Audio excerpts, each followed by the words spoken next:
Hello everyone, welcome to Krishna coaching centre class 11 sociology. और यहाँ पे हम मिस्टर ए.आर. देसाई जी के बारे में देख रहे हैं।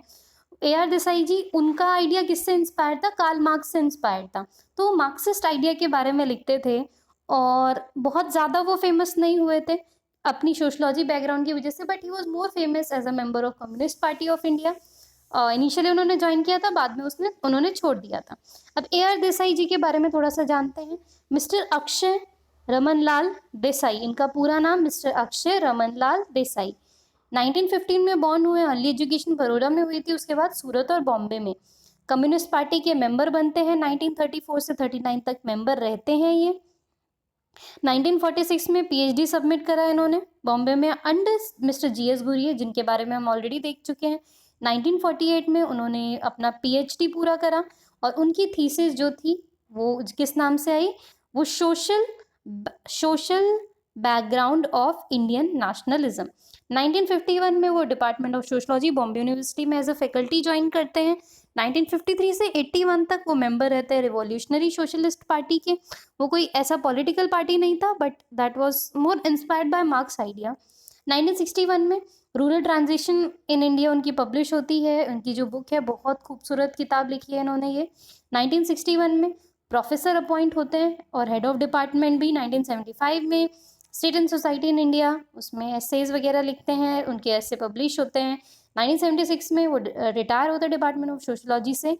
1979 में peasant struggles in India publish होती है उनकी। 86 में agrarian struggles in India after independence, ये पब्लिश होती है इनकी। सो इन्होंने काफ़ी सारी बुक्स लिखी, काफ़ी सारी रिसर्च करी। अब इनके कुछ मेजर मुद्दे थे जो हम डिस्कस करेंगे। सो उन्होंने स्टेट के बारे में लिखा कि क्या विचार थे उनके, वो क्या सोचते थे। सो जो मॉडर्न कैपिटलिस्टिक स्टेट है was one of the significant themes जिसमें इंटरेस्ट था ए आर देसाई जी का। एज ऑलवेज उनका जो अप्रोच था टू द इशू वो मार्क्सिस्ट अप्रोच था, मार्क्स के हिसाब से वो सोचते थे। अब इन एन ऐसे called the myth of welfare state, तो उन्होंने एक बहुत प्यारा सा खूबसूरत सा ऐसे लिखा कि क्या क्या झूठ है, क्या क्या मिथ है वेलफेयर स्टेट के। उसके बाद उन्होंने डिटेल्ड क्रिटिक किया, अपने जो नोशंस, बहुत सारे पॉइंट्स डाले, बहुत सारी कमियां बताई।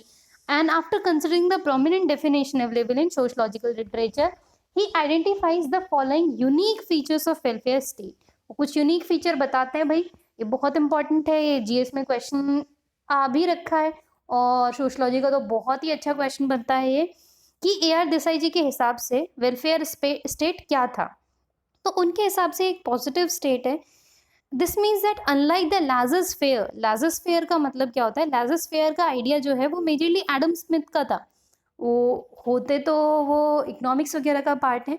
लाजस फेयर मीन्स कि सब चीज़ आप ओपन कर दो, लिबरल कर दो, आप कोई चीज़ को बांध के मत रखो। वो बोलते हैं कि लेजस फेयर के अनलाइक जो क्लासिकल लिबरल पॉलिटिकल थ्योरी है, welfare state does not seek to do only the minimum necessary to maintain law and order. Welfare state is an interventionist state and actively uses its considerable power to design and implement social policies. तो licence fair क्या बोलता है कि आप open छोड़ दो society को, society अपने आप सब संभाल लेगी। ये बोलता है ना ना ना ना ना, वेलफेयर स्टेट ठीक उसका उल्टा है।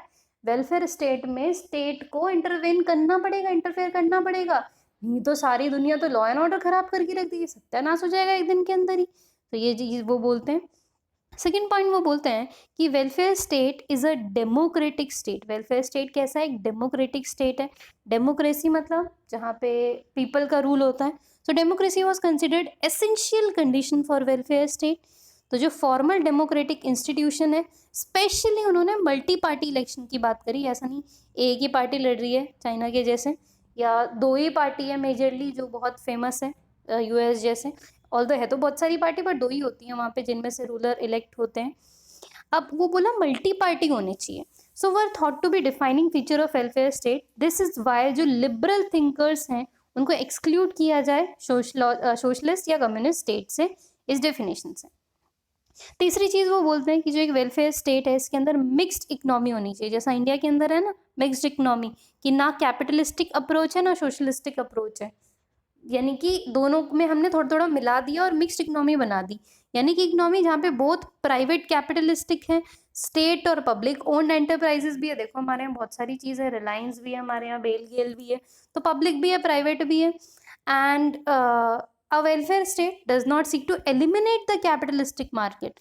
वेलफेयर स्टेट का ये मतलब नहीं बिल्कुल ही सोशलॉजिस्ट हो जाओ भाई तुम, और तुम किसी को पैसे इकट्ठा ही ना करने दो उनका, नहीं नहीं ऐसा नहीं है। वेलफेयर स्टेट कैपिटलिस्टिक मार्केट को भी रखता है, लेकिन फिर भी ये प्रिवेंट करेगा कि कोई भी चीज़ ऐसी ना हो कि हद से ज़्यादा हो जाए।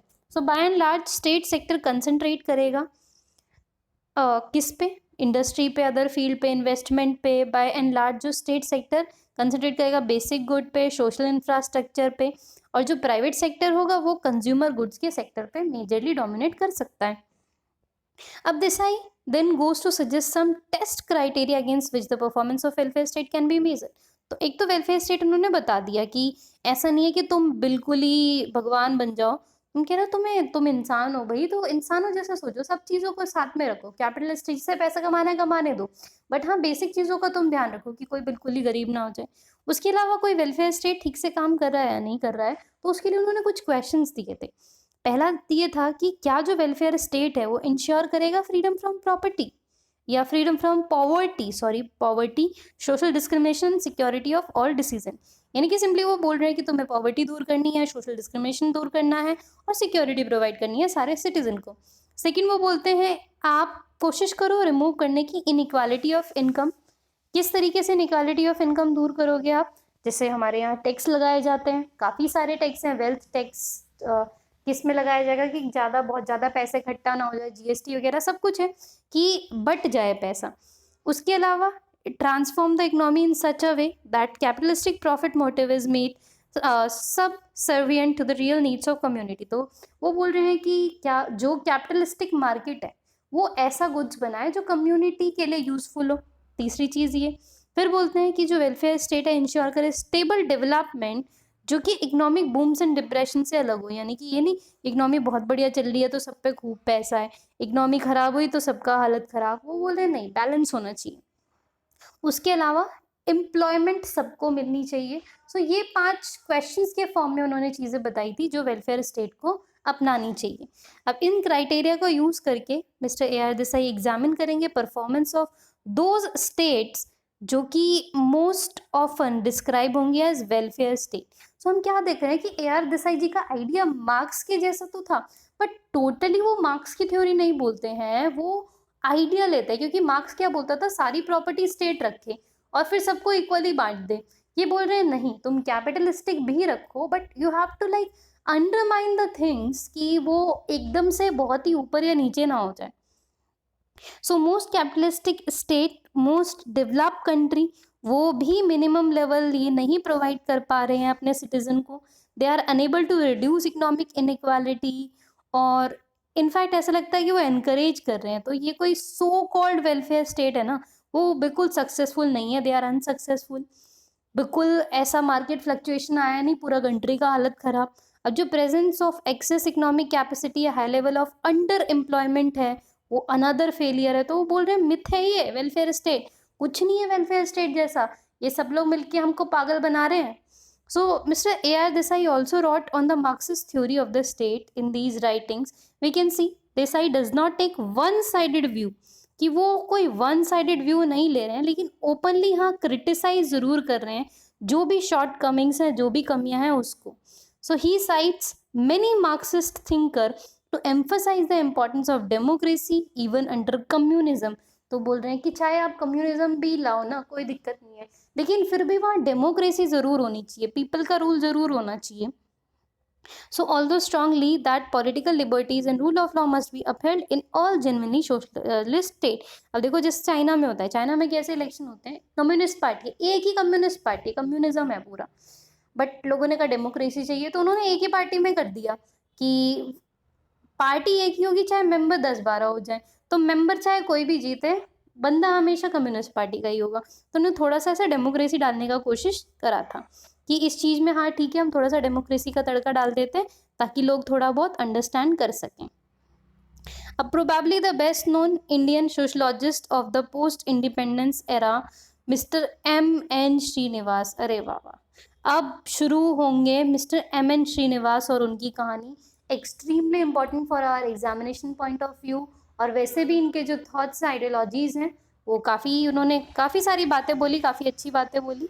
सो इसको हम डिस्कस करेंगे अपने अगले वीडियो में। So thank you so much. I will meet you all in my next video. Thank you.